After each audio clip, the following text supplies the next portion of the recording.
하나님의 심탈승자 여러분, 오늘도 평안하십니까? 영광의 주일 아침 김수경 인사드립니다.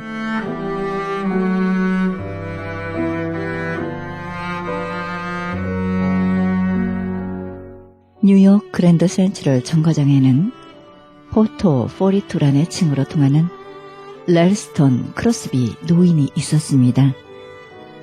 그는 짐보다는 사람에게 관심이 있었습니다. 그는 외롭거나 걱정스러운 표정의 사람을 찾아가곤 했고요.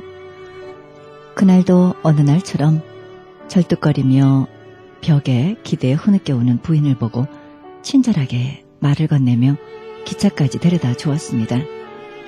부인은 한결 기쁜 낯으로 기차에 올랐습니다. 1년 후 한 소녀가 역장실로 찾아와 친할아버지를 만난 것처럼 이 노인을 껴안고 반가워했습니다. 할아버지, 제 어머니가 지난달에 세상을 떠나기 전 뉴욕 가는 길에 포토 42를 만나 이 말을 꼭 전해달라고 하셨습니다. 할아버지 말씀대로 하나님이 나를 사랑해 주시고 하나님이 언제나 내 곁에 계시다는 것을 믿다가 죽었다고요. 이렇게 말했습니다. 포토 42는 소망을 속삭였던 것입니다. 그 부인은 오랜 투병으로 절망의 포로였으나 포토 42를 만난 뒤 희망의 포로가 되었던 것입니다. 그랬습니다. 포토 42, 희망의 정거장이었습니다. 우리의 정거장은 어딥니까? 그렇습니다. 하나님이 마련해 두신 하늘나라 정거장, 그 소망이 있기에 오늘도 우리는 행복한 것이 아니겠습니까? 생명의 말씀 보내드립니다. 이 시간에는 그라나다 힐 한인교회 백동원 목사님의 말씀 보내드립니다. 말씀은 야고보서 1장 1절에서 8절의 말씀을 중심으로 여러 가지 시험을 만나거든 이란 제목으로 말씀 전해주시겠습니다. 한 젊은 신부님이 이 두 명의 수녀와 함께 차를 타게 됐습니다. 근데 두 명의 수녀님 사이에 이 젊은 신부님이 앉게 됐어요. 근데 한쪽에 있는 수녀님은 예뻤어. 근데 한쪽 옆에 있는 수녀님은 안 예뻤어요. 근데 운전수가 운전을 하다 좌회전하고 우회전하지 않습니까? 그때 차가 쏠리게 되잖아요.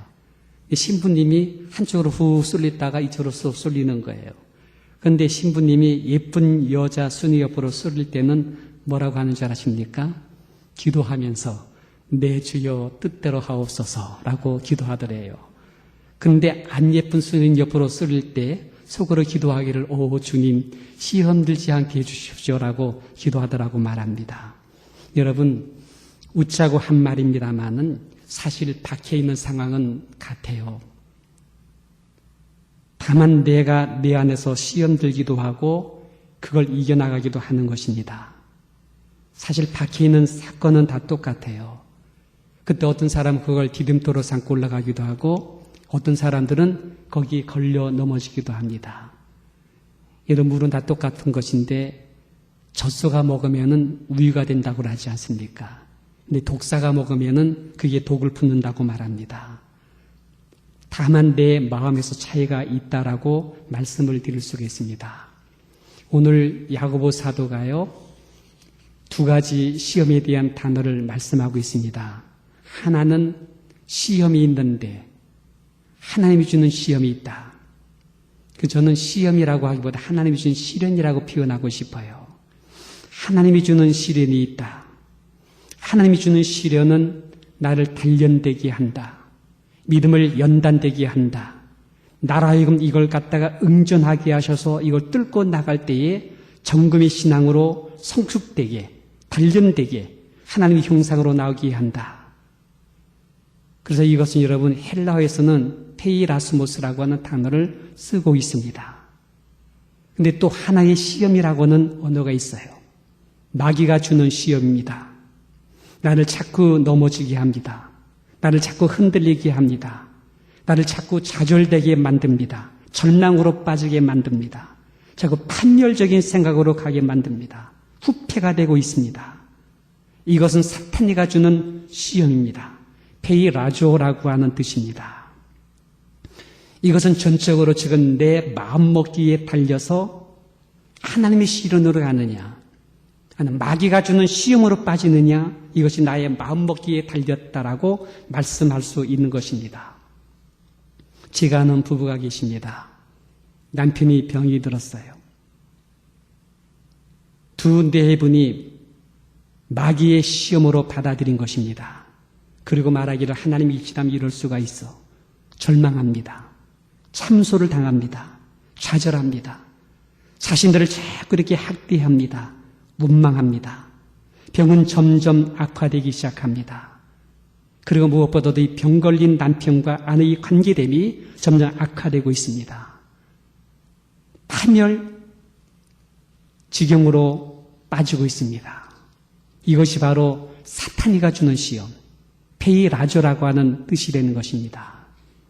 근데 여러분, 이 부부에게 좋은 친구, 믿음의 형제가 있었어요. 저 내분을 저대로 두면 안 되겠다 생각했던 이 형제님이 그 고통 중에 있는 이 남편과 그 아내를 만납니다. 관심을 기울이는 거예요. 찾아가 주는 거예요. 그리고 1:1 디모데 사역, 제자훈련 사역으로 들어갑니다. 그들의 영혼을 사랑합니다. 섬깁니다. 복음을 알려줍니다. 그리고 하는 말이 지금 너희들이 당하는 이 병고와 이 고통은 하나님께서 너희를 부르는 손길이다. 하나님이 너희를 부르는 손길이다. 알려줍니다. 하나님이 너희를 너무 사랑한다. 이 고통을 통해 너희를 천국으로 초대하려고 하는 거야. 분명히 내 말을 알아들어야 돼. 하면서 하나님의 시련으로 이걸 받아들이게끔 권면하고 옆에서 말씀을 주고 있습니다. 그리고 뒤에서 기도를 많이 해줘요. 기도를 많이 해줘요. 근데 어느 날 병들린 남편과 그 아내가 생각이 바뀝니다. 성령님께서 역사한 것입니다. 마음의 자세를 고친 거예요. 그리고 이 모든 병든 것, 이걸 갖다가 하나님의 시련으로 받아들이게 된 것입니다. 그리고 난 다음에 이 믿음 굳세라. 주가 지켜주신다. 이 믿음 굳세라. 주가 지켜주신다. 하면서 이걸 뚫고 나가는, 이걸 응존하는 삶의 자세를 가지고 그 병과 부부의 관계를 갖다가 헤쳐나가기 시작한 겁니다. 서로 위로합니다. 격려합니다. 그리고 위에서 기도해 줍니다. 말씀으로 서로 채워줍니다. 병든 것과 부부의 고통, 이제는 여러분 페이라조가 아닙니다. 페이라스모스라고 하는 것이 된 것입니다. 이 병을 인하여 두 내분 더욱 사랑으로 하나 되고 있어. 믿음이 연단되고 있어. 정금이 신앙으로 드러나고 있어. 열심히 교회 와서 봉사하고 충성을 다합니다. 그리고 마침내 병을 이깁니다. 그리고 간증하고 있습니다. 이긴 것입니다. 여러분, 오늘 야고보라고 하는 사람이 누구인가? 야고보 1장에 보게 되면 야고보가 나옵니다. 하나님 주 예수 그리스도의 종 야고보는 흩어져 있는 12지파에게 문안한다. 1장 1절의 말씀입니다. 이 야고보는 누구인가? 주의 동생이세요. 예수님의 친동생이세요. 주의 동생 야고보입니다. 이 야고보가 그 당시 예루살렘 초대교회의 감독입니다. 요즘 말로 말하면 예루살렘 지역교회의 담임 목사가 되는 것입니다. 예루살렘 교회는 예수님이 승천한 후에 성령이 강림한 최초의 교회이었습니다. 오순절 마가의 다락방에 성령이 임하심으로 엄청난 붕이 불길이 번진 교회입니다. 근데 여러분, 그 다음에 오는 것은 엄청난 핍박이었습니다. 엄청난 핍박이 일어난 교회가 됩니다. 사도행전 6장에 보니까 벌써 스데반이 돌로 쳐 죽임을 당합니다. 요한의 동생 야고보가 예수님의 12제 중에 한 사람이죠. 벌써 목에 칼대임을 당합니다. 베드로도 옥에 잡히어서 내일이면 죽이겠다고 호언하고 있는 유대인들의 모습을 볼 수가 있었습니다. 예수 믿는 것 때문에 너무 험악한 일을 당합니다. 억울한 일을 많이 당합니다. 손해를 많이 봅니다. 너무 핍박을 받습니다. 근데 여러분, 예수 믿는다고 힘들다고 그 핍박 속에서 이 믿음을 포기한 사람이 별로 없어요. 그리고 비난도 갑니다. 흩어지게 됩니다. 여러분, 디아스포라라는 것은 흩어진다는 거예요. 흩어져 있는 12지파, 흩어졌다는 것이 디아스포라예요. 근데 흩어졌다는 것이 아니라 씨를 뿌리는 것, 씨를 뿌리는 흩어진 자의 모습을 보여준 것이 저들의 모습이었습니다. 이런 교회를, 이런 예루살렘 교회를 지키려고 하니 얼마나 마음이 힘겨웠을까요? 그래서 주의 동생 야고보 이 목사님은요, 얼마나 기도를 많이 했는지 낙타의 무릎을 가진 사람이란 별명을 가진 사람이었습니다. 이것이 야고보 저자의 모습이었습니다. 여러분, 야고보서는 언제 기록되는 줄 아세요? 야고보 그도 순교당합니다. 그가 어떻게 죽느냐면요, 성전 꼭대기 가서 늘 기도했대요. 무릎을 꿇고, 낙타에 모르니까 무릎을 갖다가 받쳐놓고서는 끌고서는 기도했겠지요. 오랜 기도를 하는데, 기도하는 야고보 사도의 뒤에서 말이죠, 핍박하는 유대인들이 뒤에서 붙잡았어요. 밀친 거예요. 그리고 나서는 성전 바깥으로 다 던져버린 거예요. 그래서 성전 아래로 떨어져 가지고 순교하게 됩니다. 이때가 바로 주 62년입니다.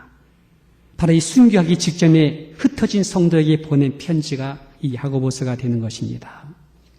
여러분, 그래서 이런 성경은요, 피가 있어요.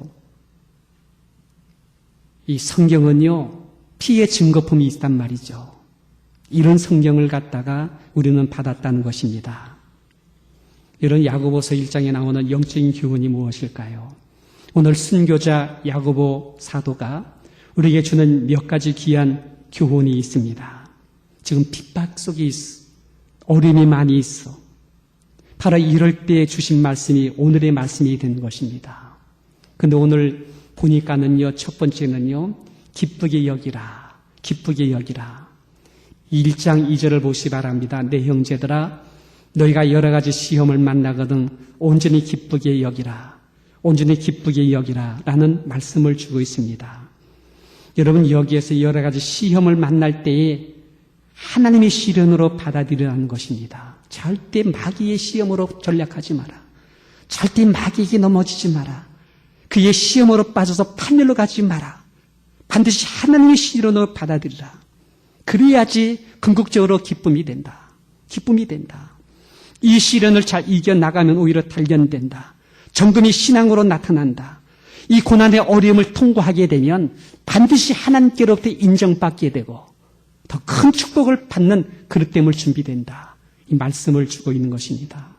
내 형제들아, 너희가 여러 가지 시험을 만나거든. 보세요, 여러분. 여기서 여러 가지라는 말이 나오지 않습니까? 이 여러 가지라는 것은 다양하다는 겁니다. 시련이 참 다양해요. 어떤 분은 질병 때문에, 어떤 분은 부부관계 때문에, 어떤 분은 자식 때문에, 어떤 분은 다 좋은데 성격 때문에, 어떤 분은 너무나 게으르기 때문에, 또 예수 믿기 때문에 다양한 핍박이 오지 않습니까? 여러 가지 있다는 거예요.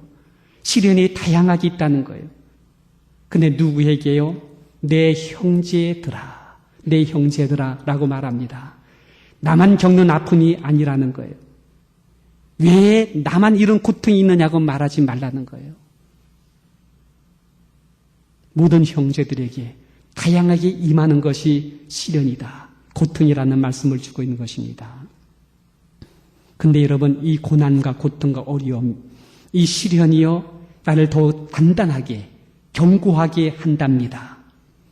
아버지의 시련을 받아들이게 되면 나를 더 단단하게, 견고하게, 단련되게, 성숙된 정금의 신앙으로 나타나게 한다는 거예요. 그렇기 때문에 기뻐하라. 말씀을 주고 있습니다. 여러분, 이 파도 타는 사람들은요, 높은 파도 보게 되면요, 좋아해요. 도전이 되거든요. 그 파도를 갖다 뚫고 올라갈 때 오는 그 강인한 그 기쁨이 있다는 거죠. 시련이 올지라도 아버지께서 내게 준 시련이고 저 건너편에 큰 축복이 있다. 할 때 여러분 이것이 그렇게 기쁨으로다가 이걸 도전할 수 있는 마음을 갖는 거예요. 연 날리는 사람은요, 더 세찬 바람이 부는 쾌감을 느껴요. 더 높이 연을 날 수 있기 때문에. 공부를 열심히 하는 사람들은요, 시험을 앞에 두고요, 준비된 사람은 더 넉넉해요. 내일을 건너편에 볼 때 오늘 공부하는 것, 힘들고 어려워도 건너편을 바라보기 때문에 기뻐합니다. 넉넉하게 그 공부를 갖다가 감당합니다. 여러분 잘 아는 강용호 박사 아시지요? 그분이 그런 얘기 했습니다. 내가 수경된 것은 복이 아니다. 복이 아니래. 이것이 나에게 보약이 됐단 말합니다. 실명당한 것, 나에게 실명당한 것이 인생의 독이 아니라 복이 됐다. 복이 됐다. 나는 내가 실명당하기 때문에 이 시련을 뚫고 나갈 건너편 하나님의 놀라운 기회가 섭리를 내가 보았다. 그분이 마지막 죽을 때 얼마나 멋있게 죽습니까? 삶을 잘 정리하지 않습니까? 시련을 통과한 사람들의 인품이 거기 나오는 것입니다. 주의 동생 야고보는 여러 가지 시련 만날 때에 오히려 기뻐하라. 기뻐하라는 말씀을 주고 있습니다. 두 번째는요, 인내입니다. 인내를 온전히 이루라가 말합니다. 오늘 4절에 보니까는 인내를 온전히 이루라. 이는 너희로 온전하고 구비하여 조금도 부족함이 없게 하려 한다고 말씀하고 있습니다. 여러분 한번 그 허락되면은 한번 그 동영상을 좀 같이 봤으면 좋겠다 생각이 들어요. 김이라라고 하는 그 자매님이십니다. 지금 한 40대 아니면 30대 말 정도 됐을 것 같아요. 어린 아이 딸이 있는데 한 지금 5살, 6살 정도 되니까는 한 30대 말 정도 됐겠죠. 근데 이분이 태어날 때에 얼굴의 반이죠. 얼굴의 반이 검붉은 홍점이 있어요. 여기 얼굴이 붉은 검이 있어요. 근데 여러분, 태어났을 때 그런 반점을 갖고 태어난 이 아이를 보고 그 엄마가 흉측한 아이라고 이 아이를 갖다가 버렸어요.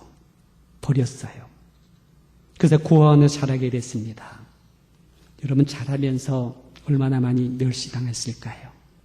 회피했어요, 사람들이. 초등학교 때 한번 미술 시간에 크레용을 갖고 가질 않았어. 선생님께서 오늘 미술 준비한 사람 손 들어봐 하는데 이 희야라고 하는 어린애 손을 들었어. 나오래. 앞에 나봤어. 그 선생님이 그 아이들 앞에서 이 아이의 얼굴을 기르라고 그랬대요. 얼마나 잔인합니까? 근데 굉장히 마음의 상처를 그때 받았대. 멸시를 당했어요. 사람들이 회피했어요. 근데 여러분 그때마다 이걸 갖다가 마귀가 주는 시험으로 받지 아니하고 하나님의 시련을 받아들인 거예요. 놀랍지요? 그리고 교회로 갔대요. 고원에 있는 교회로 갔대요. 가서 예수를 만났대.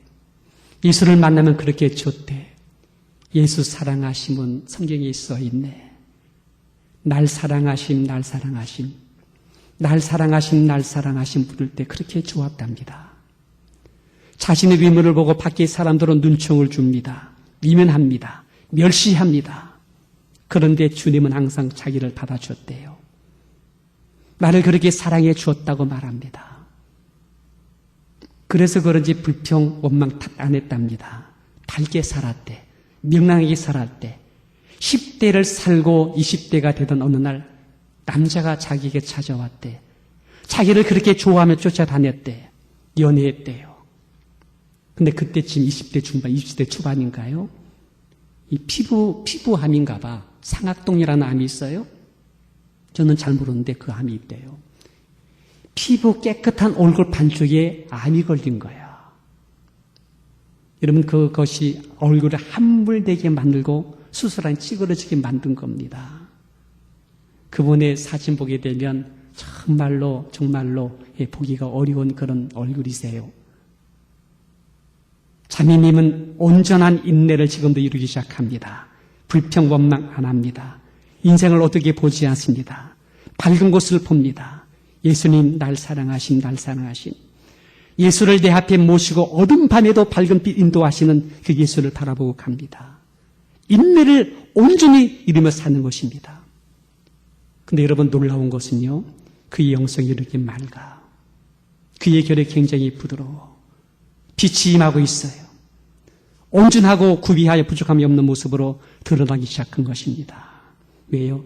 온전히 인내를 이뤘기 때문인 것입니다. 여러분, 이 놀라운 일이 생깁니다. 그 남자가 자기를 버릴 줄 알았대. 자기는 마음으로 이미 포기했답니다. 근데 얼굴이 일그러졌는데도 그 남자는 곁에 있어줬어요. 시어머니, 시아버지 찾아갔는데 시어머니, 시아버지 그렇게 반갑게 맞이해 주더래요. 그를 결혼하게 됩니다. 성령의 도우심, 하나님의 축복하심이 있어요. 그 위에 두 딸을 낳게 됩니다. 예쁜 딸을 낳습니다. 그리고 올 1월 달에 1월 4일 날 KBS에서 스타 강사 경연대회에 나갔대요. 심사원은 쭉 있고 청강 시청한 사람 방청객이 있고 그 앞에 가서 얘기를 했답니다. 근데는 그 앞에 가서 강연하는데 심사위원들이 울기 시작합니다. 방청객들이 다 옵니다. 맑고도 가랑가랑하고 아주 깨끗한 언어를 갖다가 나열한 그의 말 속에 참 맑은 영이 흐르고 있었어요. 저도 그걸 동영스러웠는데 눈물이 나더라고요. 자신을 버린 엄마를 사랑한다고. 나를 버리고 얼마나 아팠을까 내 엄마가 그렇게 아플 것 같아서 내가 방송을 통해 알려주고 싶다고. 엄마 아파하지 말라고. 나 이렇게 밝고 명랑하게 행복하게 살고 있다고. 나는 엄마를 사랑한다고. 나를 지금까지 위면하고 등 돌린 모든 사람, 내가 그들 앞에 상처받지 않았다고. 그들 나는 모든 사람을 사랑한다는 것을 알려주고 싶다고. 방송을 통해서, TV를 통해서 그렇게 얘기를 하는 것입니다. 얼굴이 그렇다더라도 그의 모습 참 아름다웠습니다. 미모가 아닙니다. 그의 내면의 모습이 너무나 아름다웠어요. 품위가 있었어요. 하나님 거룩한 형상이 밝은 빛으로 드러나고 있었어요. 딸들도 엄마의 그 모습 보면서 울어요. 그러면서 기쁘해요. 그 엄마를 갖다가 존경하는 이 모습을 볼 수가 있어요.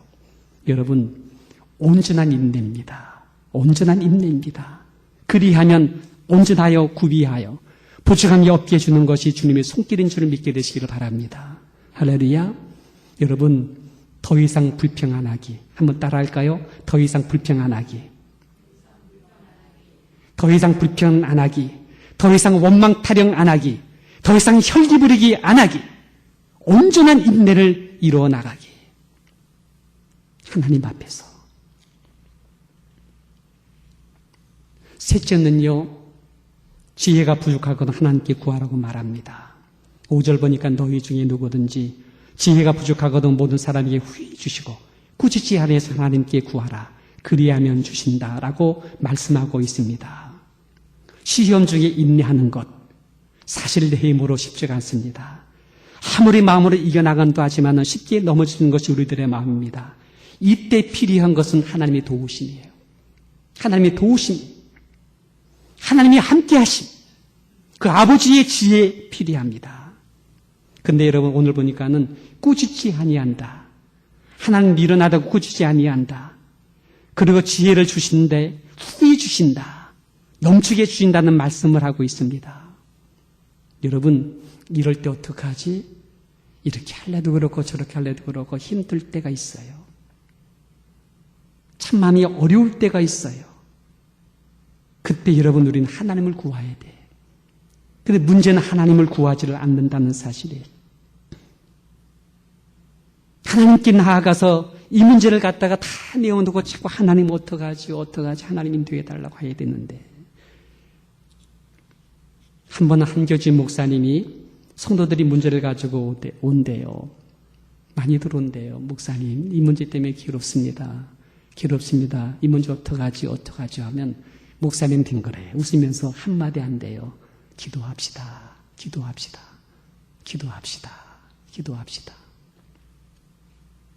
그리고 난 다음에 얼마 지나지 않으면은 그분이 다시 오는데, 목사님 해결됐어요. 성경은요, 아무것도 염려하지 말고 감사함으로 기도와 간구로 너희 구할 것을 드리라고 말합니다. 그러면 모든 지각이 뛰어난 하나님 평강이 예수님 안에서 너희 마음과 생각을 지켜준다고 말합니다. 그리고 꾸짖지 않는데, 그리고 후회 주신대요. 후회해 주신대요. 그런 하나님이신 줄 믿게 되시기를 바랍니다. 이제 말씀을 마치겠습니다. 여러분, 이때에 조심할 것이 있습니다. 그것이 무엇인 줄 아십니까? 6절 말씀이에요. 6절 말씀. 우리 한번 같이 읽어볼까요? 오직 믿음으로 구하고 조금 더 의심하지 말라. 의심하는 자는 마치 바람에 밀려 유당하는 바닷 물결 같으니 이런 사람은 무엇이든지 주께 얻기를 생각하지 말라라는 이 말씀이 있습니다. 시편 1편에 보니까 바람이 나는 겨와 같은 사람이 악인이라고 말했습니다. 하나님께서 그런 길을 인정하지 않는데요. 왜 그렇습니까? 두 마음을 품는 자들이에요. 심지가 견고한 사람을 주께서 평강으로 인도하신다고 말했습니다. 마음을 심자 뜻짓자, 마음에 안정감이 있고 분명한 뿌리가 있는 사람, 주께서 그렇게 인도하시라고 말씀하고 있습니다. 주님은요, 우리로 하여금 주에 대한 믿음을 굳세게 뿌리내리기를 원하고 있습니다. 바람이 유동하는 세대입니다. 얼음이 바람이 부는 세대입니다. 이때 여러분 스스로 사탄의 시험에 빠져들지 말고 아버지의 시련을 받아들여 응준할 수 있는 성령 되기 원한다면 여러분 분명한 마음의 자세를 가져야 돼요. 마음의 심지를 분명히 하셔야 돼요. 나의 분명한 소속을 하나님께 둬야 될 줄 믿는 것입니다.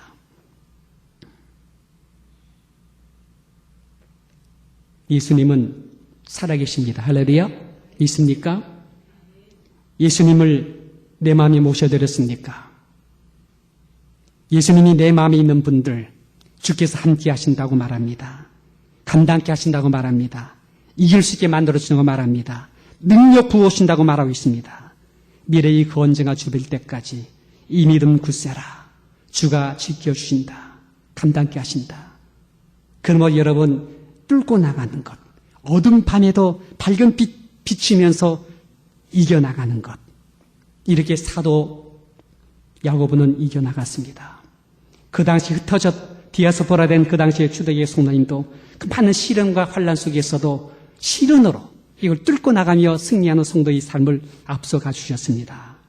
이제 오늘날 우리 시대에 우리들 이 현실 바닥에서 이 역사의 현장에서 그렇게 너희들 승리하라고 야고보 사도는 야고보를 이렇게 기록해 놓고 우리에게 말씀을 주고 있는 것입니다.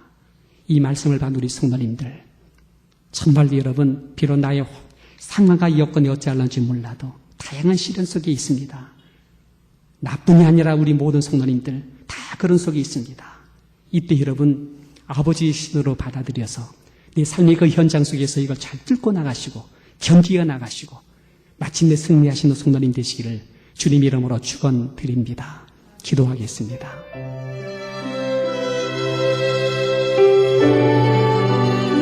지금까지 그라나다 한인교회 백동원 목사님께서 여러 가지 시험을 만나거든이란 제목으로 말씀 전해주셨습니다. 그라나다 힐 한인교회는 10341 오들리 애비뉴 그라나다에 위치하고 있습니다.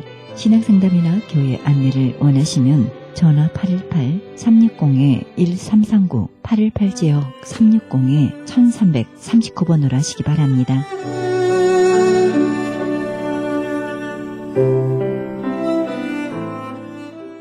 지금 여러분께서는 AM 1650과 인터넷을 통해 미 전역과 세계로 하와이에서는 AM 1540으로 방송되는 크리스천 헤럴드 방송에서 보내드리는 영혼의 쉼터 함께하고 계십니다. 이어서 감사하는 교회 김영길 목사님의 말씀 보내드립니다. 말씀은 출애굽기 20장 4절에서 6절의 말씀을 중심으로 너는 너를 위하여 우상을 만들지 말라란 제목으로 말씀 전해주시겠습니다. 가나안 땅에 들어온 이스라엘 백성들은 너희는 나 외에 다른 신을 두지 말아라 명령하셨음에도 불구하고 가나안 땅에 들어와서 농사를 잘 짓게 해준다는 바알과 아세라 부부신입니다. 그 우상을 숭배하고 음란하게 숭배했습니다. 그 우상은 음란함이 있었어요. 곡식이 무르익어갈 때면은 밤에 가서 아무도 없는데 들판에 나가서 묻지 마 하고 아무나 만나서 음란한 일을 했습니다. 그것을 신에게 제사 드리고 신을 기쁘게 하는 일이라고 생각하고 사람들이 자기의 정욕을 표출시켰습니다. 그것이 바알과 아세라 우상입니다. 그러니까 자기네들의 마음에 있는 탐욕과 정욕을 충족시켜 줄 수 있는 아주 좋은 신이어서 그 가나안 땅에 있는 그 신을 수많은 사람들이 섬겼고 이스라엘 백성들도 하나님을 떠나서 그들을 섬겼습니다.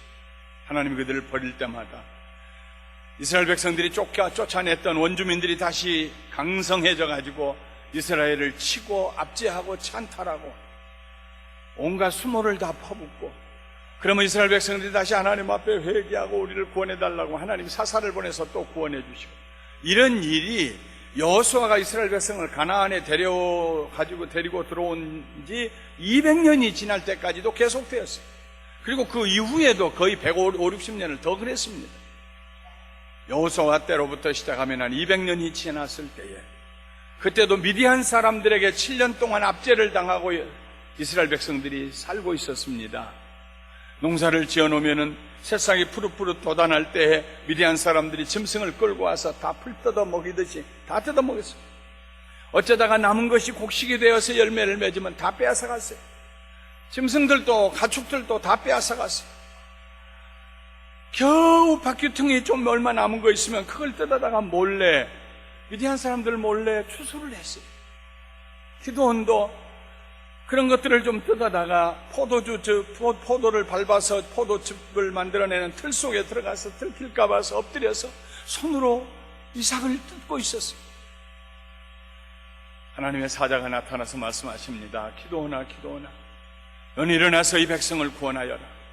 내 힘을 의지하고 가서 구원하여라. 너는 힘 있는 자라는 말씀입니다. 나는 힘이 없어요. 난 못합니다. 그러나 하나님이 살아계신다면 옛날에 우리 조상을 애굽에서 인도하시고 홍해를 건너게 하셨다는 그분이 계시면은 어찌하여 이런 일이 우리에게 일어납니까? 사람들은 자기 잘못한 건 몰라요. 하나님께서 기드온을 이리 구슬이시고 저리 구슬이십니다. 기드온이 그렇다면 내가 좀 음식을 가져올 때까지 여기 계십시오. 사람인 줄 알고 기드온이 가서 짐승을 잡고 국물을 삶고 국물을 가지고 오고 삶은 고기를 가지고 오고, 급하니까 누룩을 넣을 틈이 없어서 그냥 반죽을 해가지고 떡을 구워가지고 그리고 왔습니다. 그 사람이 말합니다. 그 바위 위에 얹어놓으라고. 바위에다가 떡도 얹어놓고 고기도 얹어놓고 이제 먹으실라나 그랬는데 그 위에다 국물을 쏟아 부으라고 그럽니다. 쏟아 붓는 순간에 그 사람이 자기 지팡이로 바위를 터치하니까 바위에서 불이 나와서 그 위에 있는 것들을 다 태웠어요. 순간 그 사람은 사라졌어요. 아, 내가 여호와를 만났구나. 여호와가 여기 계셨구나. 난 이제 죽은 목숨이나 다름없다. 내가 하나님을 배웠다. 하나님 말씀하십니다. 기드온아, 네가 죽지 아니하리라. 가서 내 아버지 집에 있는 바알의 신당을 헐고 아세라 나무로 만든 그 우상을 도끼로 찍어내고, 너희 아버지 집에, 그 집이 부자였어요. 많은 소를 앞세우고 밭을 가른 부자였어요. 그 지역의 유지였어요. 너희 아버지 집에 있는 둘째 소 7년 된 숫소를 잡아서 내게 번제로 제사를 드려라. 그래서 거기서 기드온이 여호와 샬롬, 하나님은 평강이시다 하는 제단을 쌓고 그 밤에 자기 종 10명을 데리고 가서 아무도 몰래 바알의 신당을 다 부셨습니다. 아세라의 나무로 만든 그 아세라 목상을 쪼갰습니다. 그리고 7년 된 숫소를 끌어다가 잡아서 하나님께 제사를 드렸습니다. 이른 아침에 사람들이 바알과 아세라에게 제사를 드리려고 가보니까 아수라장이 되어 있습니다. 난리가 났습니다. 바알 신전은 그렇게 잘 꾸며놓고 위험있게 했던 그 바알 신당은 완전히 폐허가 되어, 아세라 그 나무로 만든 상은 쪼개져 가지고 불로 떼어져서 여기저기 그르고 남은 조각만 남아있고, 보니까 거기다 누군가 제사를 드리니까 누가 이랬느냐, 누가 이런 짓을 했느냐.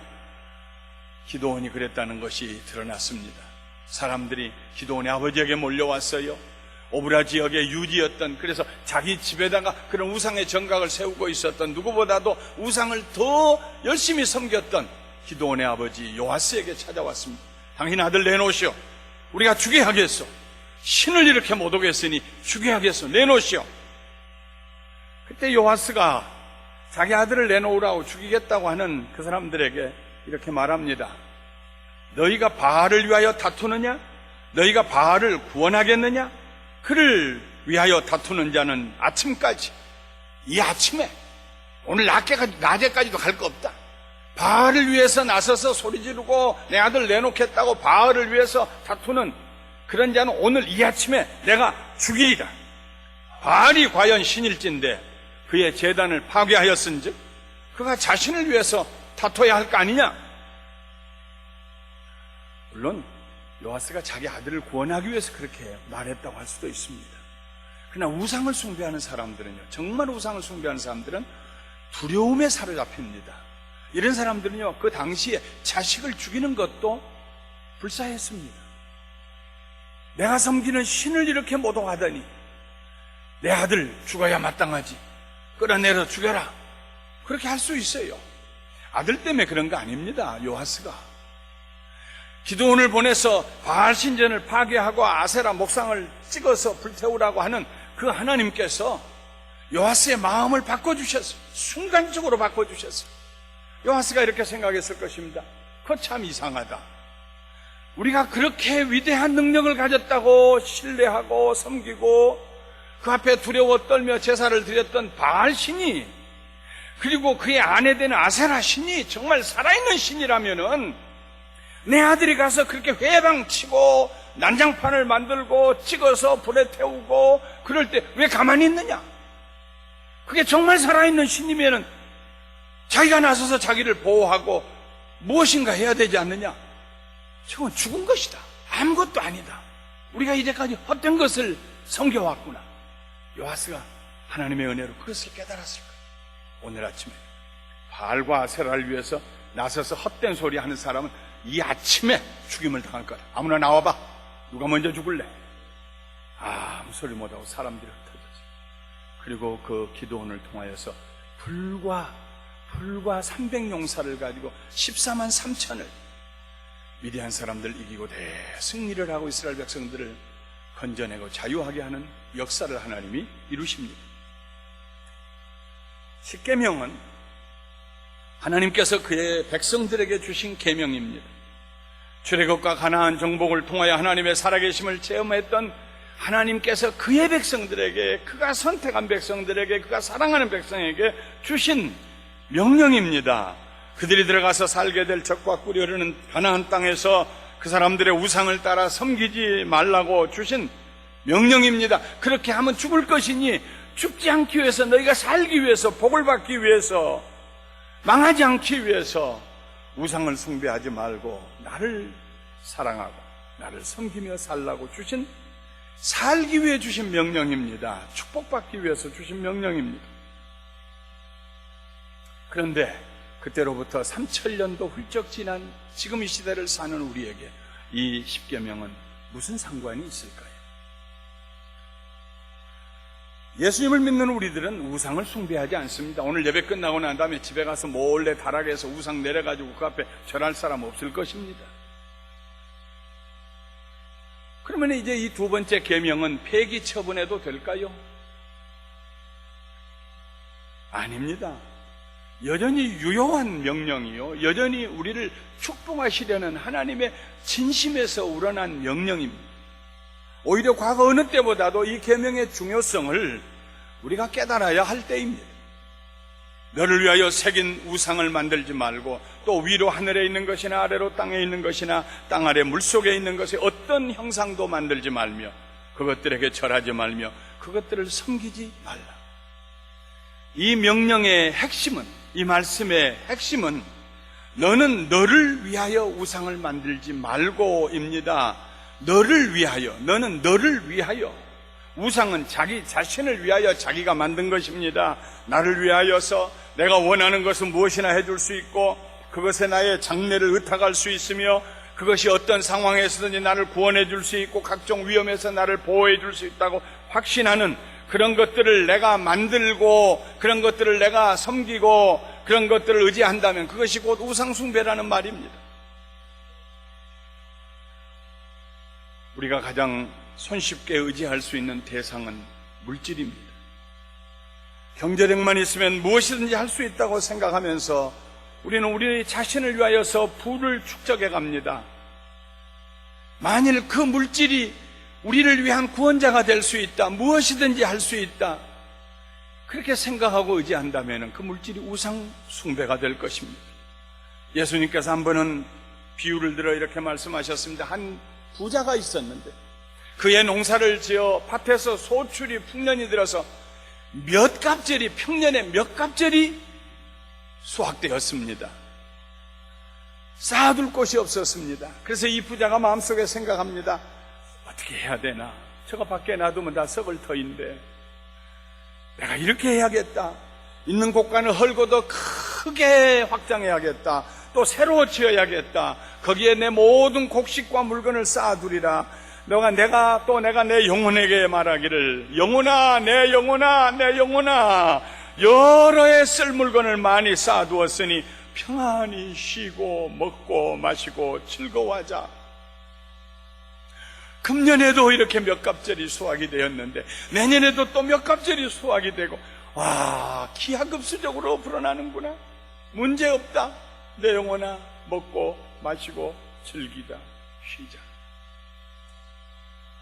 그때 하나님께서 말씀하시기를, 어리석은 자여, 오늘 밤에 내 영혼을 도로 찾으리니 그러면 네 준비한 것이 누구의 것이 되겠느냐 하셨으니, 예수님 말씀하십니다. 자기를 위하여 재물을 쌓아두고 하나님에 대하여 부여하지 못한 자가 이와 같으니라.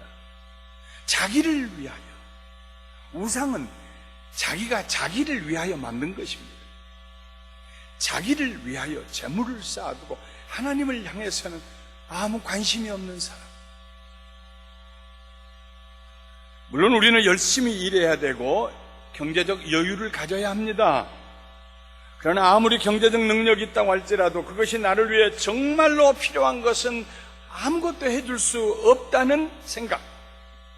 그것이 나의 죄를 용서해 줄 수도 없고, 그것이 나에게 영생을 줄 수도 없고, 그것이 나를 구원해 줄 능력도 없다는 평범한 사실을 깨달을 때에 우리는 돈을 숭배하지 아니하고 하나님을 사랑하게 될 것입니다. 오히려 열심히 일해서 돈을 모아서 선한 일을 하게 될 것입니다. 돈을 숭배하는 일은 없을 것입니다. 때때로 우리들은 사람을 과도하게 의지할 때가 있습니다. 자기를 위하여 인맥을 구성하고, 자기를 위하여 사람으로 울타리를 만들고, 자기를 위하여 사람을 절대적으로 의지하고 믿는 것이 영적으로 볼 때는 하나의 우상숭배가 될 수 있습니다. 한국에 나가면 지금도 내 동창들이 줄을 지어서 모여듭니다. 30년 만에 나가니까 한번 그랬지, 1년에 서너 번씩 나가도 그러겠어요? 내 주변에 내가 어려울 때 나를 도와줄 사람이 누가 있습니까? 내가 슬플 때 위로할 사람이 누가 있습니까? 누구나 인지상정입니다. 부담스러우면 안 만나요.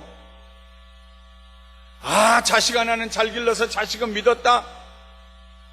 가장 가슴 아프게 하는 게 자식입니다.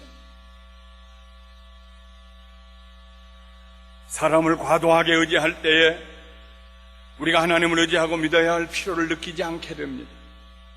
사도 요한은 예수님께서 사람들에 대해 어떠한 자세를 지니고 계셨는지를 이렇게 기록하고 있습니다.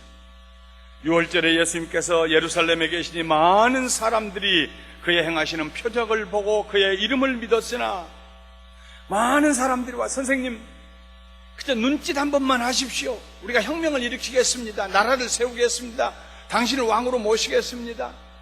많은 사람들이 예수님을 믿고 예수님으로 몰려들었습니다. 그러나 예수님은 그 몸을 그들에게 의탁하지 아니하셨으니 이는 친히 모든 사람을 아심이요, 또 사람에 대하여 누구의 증언도 받으실 필요가 없었으니 이는 그가 친히 사람의 속에 있는 것을 아셨습니다. 얼마나 이기적이며, 얼마나 기회주의적이며, 얼마나 두려움에 떨며, 얼마나 계산 속이 빠르고, 사람을 지으신 하나님, 성자 하나님 예수님께서 사람을 아셨어요. 그들의 속을 알고 계셨어요. 그래서 사람을 의지하지 않으셨어요.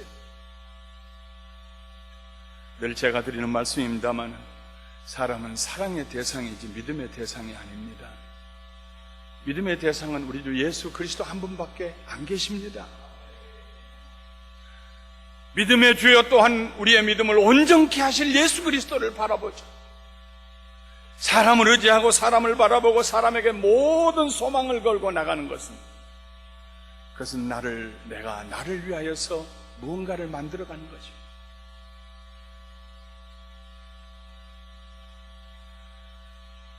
왜 하나님께서 너는 너를 위하여 우상을 만들지 말라고 하셨을까요? 이미 하나님께서 우리를 위하고 계시기 때문입니다. 나를 위해서 어려울 때 구원, 나를 위해서 외로울 때 위로해, 나를 위해서 그런 존재가 어디 있을까? 내가 있지 않니? 내가 너를 위하지 않니? 어디서 찾으려고 하냐? 그게 하나님 말씀입니다. 하나님께서 이스라엘 백성들에게 하신 이 말씀은 존재하지도 않는 신을 만들어서 네가 모든 사명을 다 부여한다고 한들 그 신이 너를 위해서 무슨 일을 해줄 수 있겠느냐? 너는 너를 위하여 우상을 만들지 말아라. 내가 이미 오래전부터 너를 위해 왔다. 앞으로도 항상 너와 함께 있을 것이다. 오래전에 너희 조상 아브라함과 함께 있었고 이삭과 함께 있었고 야곱과 함께 있었고 요셉과 함께 있었고 너희들이 고난 가운데 있을 때조차도 애굽에서 내가 너희를 위하여 있었고 홍해를 가를 때도 너희를 위하여서 갈랐고 광야에서 샘물이 날 때에도 내가 너희를 위하여 냈고 만나가 임할 때에도 너희를 위해서 했고 아말렉으로부터 너희를 보호할 때도 너희를 위해서 했고 무엇이 부족하냐? 이 사실을 깨달은 바울은 로마서에서 이렇게 말합니다. 그런즉 이 일에 대하여 우리가 무슨 말하리요? 만일 하나님이 우리를 위하시면 누가 우리를 대적하리요? 자기 아들을 아끼지 아니하시고 모든 사람을 위하여 내주신 이가 어찌 그 아들과 함께 모든 것을 우리에게 주시지 아니하겠느냐? 누가 능히 하나님께서 택하신 자들을 고발하리요? 의롭다 하시니는 하나님이시니 누가 정죄하리요? 죽으실 뿐만 아니라 다시 살아나신 이는 그리스도 예수시니 그는 하나님 우편에 계신 자여 우리를 위하여 간구하는 자시니라. 이 말씀 가운데 바울이 얘기하는 건 위하여라는 말이 3번이나 나옵니다. 하나님이 우리를 위하십니다. 누가 우리를 대적합니까? If God is for us, who can be against us? 하나님이 나를 위하시면 누가 나를 대적하? 이미 하나님께서 오래전에 만세전에 우리를 구원하시기로 작정하시고 그리고 우리를 위하여 그의 아들을 보내셨고 그리고 우리를 위하여서 보호하시고 싸우시고 인도하시며 그의 아들은 지금 하나님 보좌 우편에서 우리를 위하여 기도하고 계시는데 무엇이 더 필요한가 하는 말씀입니다. 하나님이 우리를 위하시면 우리는 우리를 위하여 아무것도 만들 필요도 없고 찾을 필요도 없는 줄 믿습니다. 하나님 한 분으로 만족하는 것입니다. 누가 우리를 그리스도의 사랑에서 끊으리요? 환난이나 공고나 박해나 기근이나 적신이나 위험이나 칼이랴. 어떤 트러블도 어떤 하드십도 어떤 핍박도 어떤 가난과 어려움과 궁핍함도 비록 우리가 벌거벗김을 당한 부끄러움을 당한 그런 경우라도 위험이 다가올 때에도 칼로 위협을 받을 때조차도 우리는 두려워하지 아니하리라. 왜냐하면 하나님이 나를 위하시기 때문에. 제2계명은 단순히 너는 너를 위하여 우상을 만들지 말라는 의미보다 더 깊은 하나님의 가슴이 담겨 있습니다. 내가 너를 위한다. 너를 위해서 다른 것 만들지 마라. 다른 것 찾지 말아라. 내가 너를 위한다. 네가 할 일은 나를 사랑하는 것이다. 나를 기뻐하는 것이다. 나 내 여호와 하나님은 질투하는 하나님인즉 나를 미워하는 자의 죄를 갚되 아버지로부터 아들에게까지로 3, 4대까지 이르게 하거니와 나를 사랑하고 내 계명을 지키는 자에게는 1000대까지 은혜를 베풀리라. 1000대요. 한 세대가 30년 계산하면 3만 년입니다. 내가 너와 내 자손 3만 년에 이르기까지 내가 은혜를 베풀리라. 나를 사랑하면. 하나님을 사랑하고 하나님을 기뻐하는 것이 우리에게 축복입니다. 이스라엘아 들으라. 우리 하나님 여호와는 오직 유일한 여호와시니 너는 마음을 다하고 뜻을 다하고 힘을 다하여 내 하나님 여호와를 사랑하라. 다윗은 시편 34편 7절에 말했습니다. 또 여호와를 기뻐하라. 그가 내 마음의 소원을 내게 이루어 주시리로다. 말씀을 마치겠습니다. 하나님께서는 하나님 자신을 위해서가 아니고 하나님 자신을 위해서 그 계명을 만드신 것이 아니고요, 그가 사랑하는 그의 백성들을 위해서 만드셨습니다. 망하지 말고 흥하도록, 불행하지 아니하고 행복하도록, 자자손손 축복을 받도록 그의 백성들을 위해서, 우리를 위해서 하나님께서 이 계명을 만들어 주셨습니다. 지금 우리가 사는 이 시대는 이스라엘이 가나안 땅에서 살 때보다도 더 많은 우상 숭배의 유혹을 받는 시대입니다. 과거 어느 때보다도 하나님을 쉽게 잊어버리며 살도록 우리를 유혹하는 시대입니다. 하나님 생각 안 하고 살게 하는 시대입니다. 하나님에 대해서 무감각하게 하는 시대입니다. 하나님을 찾기보다 다른 것을 더 찾아서 하나님이 나를 즐겁게 해주시는 것보다 나를 즐겁게 해줄 것이 무수하게 많은 유혹을 하는 그런 시대에 우리가 살고 있습니다.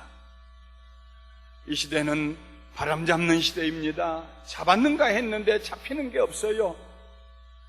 인생을 살았던 그 사람을 찾아가서, 오랜 인생을 살았던 사람을 찾아가서 물어봅니다. 무엇을 이루셨습니까? 무엇을 잡으셨나요? 잡은 게 없어요. 바람 잡는 것과 같아요. 헛된 것을 찾아 한평생을 소모했습니다. 이런 사람들이 얼마나 많습니까? 자기가 자기를 위해 줄 수 있는 신을 찾아서 만들고 그 신의 성품을 불어넣고 그 신의 사명을 주고 그렇게 인생을 살았던 사람들. 그러나 막상 그가 정작 필요로 하는 구원이나 영원한 생명이나 기쁨이나 능력이나 권세나 원수를 사랑할 수 있는 사랑이나 이런 것들은 주지 못합니다. 그러나 우리 하나님은 변함이 없으십니다. 그의 능력에 변함이 없고 그의 사랑에 변함이 없고 그의 의로우심과 심판의 원칙에 변함이 없으십니다. 천지를 지으신 하나님은 지금도 우주를 붙들고 계시고 지금도 누구나 예수의 이름을 부르는 자는 그가 어떤 죄를 지었든지 용서하시고 하나님의 자녀가 되게 하시며 말씀하십니다. 너는 너를 위하여 다른 신을 만들지 말아라. 나 하나로 족하지 아니하냐. 내가 너를 지었고 내가 너를 구원하였고 내가 너와 동행하고 있고 내가 너를 나 있는 곳에 오게 하리라. 너를 위해서 다른 것 찾지 말아라. 여호와의 인자하심과 인생에게 행하신 기적으로 말미암아 그를 찬송하리로다. 그가 사모하는 영혼에게 만족을 주시며 줄인 영혼에게 좋은 것으로 채워주심이로다. 인생이 고달플 때, 영혼이 굶주림 가운데 있다고 생각할 때 주님을 찾으십시오. 심령이 가난한 자는 복이 있나니 천국이 저희 것임이라고 했습니다. 다른 데 찾지 마십시오. 하나님 한 분이면 충분합니다. 할렐루야. 하나님이 우리를 위하십니다. 우리를 위할 무엇을 또 만들 필요가 있습니까? 하나님만 사랑하고 하나님만 의지하며 하나님께 영광 돌리며 살기를 주님의 이름으로 축원합니다. 하나님을 사랑하는 사람으로서 세상에 하나님의 증인이 되어 사시기 바랍니다. 오늘도 이 계명, 우리에게 이 계명을 주신 하나님의 그 깊은 사랑에 감사하며 오직 하나님 한 분으로 만족하고 하나님 의지하고 하나님의 도우심 가운데 승리하며 담대하게 살아가시기를 우리 주 예수 그리스도의 이름으로 축원합니다.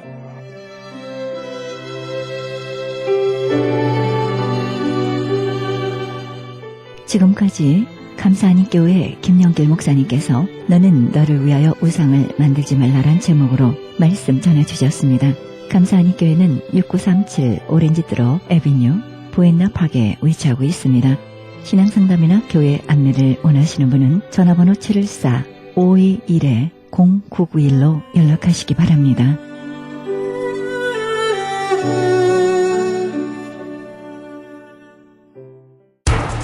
기적의 영양제 M3를 아십니까?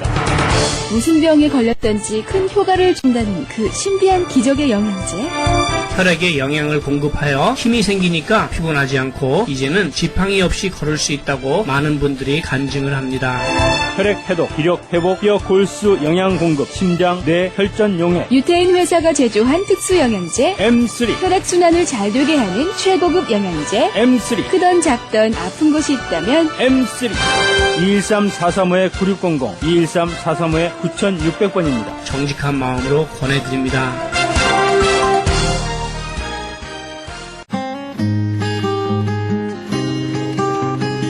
헤럴드 게시판. 베들레헴에서 올 12월에 열릴 크리스마스 콘서트를 위해 단원 모집합니다. 자세한 안내는 전화 310-329-2761, 310지역 329-2761, 200호 목사님께 문의하시기 바랍니다. 가나선교회 조선족 고아 후원자 모집합니다. 자세한 안내는 전화 909-816-3457, 909지역 816-3457 장상우 목사님께 연락하시기 바랍니다. 그리스 반모섬에 헬러 성경 보내기 후원자 모집합니다. 자세한 안내는 반모섬 전화 30-22-470-33-237 차인수 박영란 선교사님께 연락하시기 바랍니다. 본사 크리스찬 전속 선교합창단 창단에 앞서 단원을 모집합니다.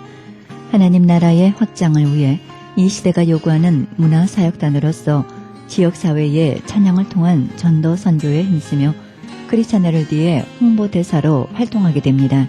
가입 자격은 현재 성가대 합창단원이거나 성악 전공자를 포함한 평신도 목회자로 예수 그리스도를 영접한 자여야 합니다. 연습 일정은 8월 마지막 주에 첫 모임이 있을 예정입니다. 가입 신청 문의는 213-353-0777, 213지역 353-0777입니다. 좀 더 자세한 안내를 원하시는 분은 이메일 어드레스 press@christianherald.com으로 연락해 주시기 바랍니다. 크리스찬 헤럴드의 한 달 10불 문서 선교 회원 모집합니다. 자세한 안내는 213지역 353-0777, 213-353-0777 크리스찬 헤럴드로 연락하시기 바랍니다. 이상 교계 소식이었습니다.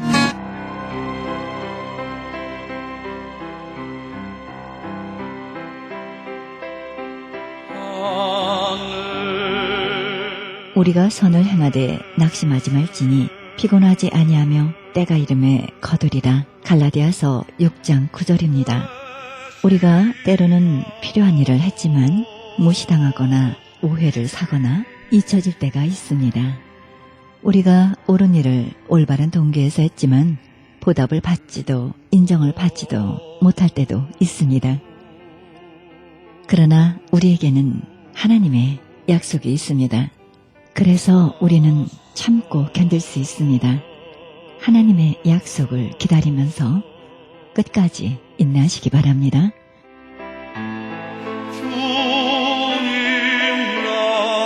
이 프로그램은 먹는 음이온 PM 포뮬러 효과좋기로 소문난 네이처 영양제 센터에서 도움주고 계십니다. 지금까지 여러분께서는 그리스도의 복음을 가장 널리 가장 많이 전하는 크리스찬 헤럴드 방송에서 보내드린 영혼의 쉼터 함께 하셨습니다. 진행의 김수경이었습니다. 고맙습니다.